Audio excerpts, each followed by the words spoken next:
Breaking news tonight out of Maine. The Secretary of State there removing former President Donald Trump from the state's presidential primary ballot. This is the first move by an election official to take action independently in the decision. So let's get right to it with NBC News legal analyst Danny Savalos. Danny, first off, walk us through what we know here. What does this mean?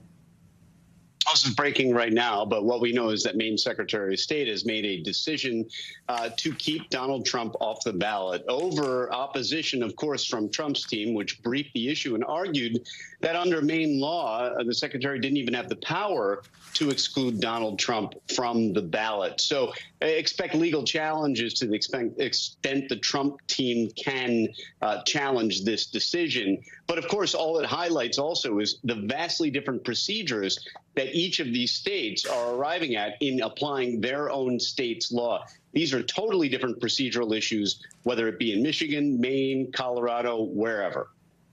And Danny, notably, Maine is not the only state to attempt this. I'm thinking of Colorado and Michigan's Supreme Court recent ruling. What does this all mean, and what happens if it makes its way to the Supreme Court?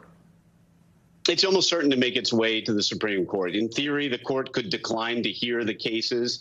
I guess that's possible, but highly, highly unlikely. But what would happen at this point is the court doesn't technically have what's called a circuit split, which usually means when the federal U.S. courts of appeals have differed on the law in different circuits. But instead, what you have is different state courts arriving at different conclusions using state law. Normally, that wouldn't be grounds for the Supreme Court to take it up. But of course, these state law decisions using their own state's election law have such massive impacts on the federal election of the president and federal law and the Constitution, so that the court is almost certain to take up these issues. All right, NBC News legal analyst Danny Savalos on that news of the state of Maine barring former President Donald Trump for the ballot. Thank you so much.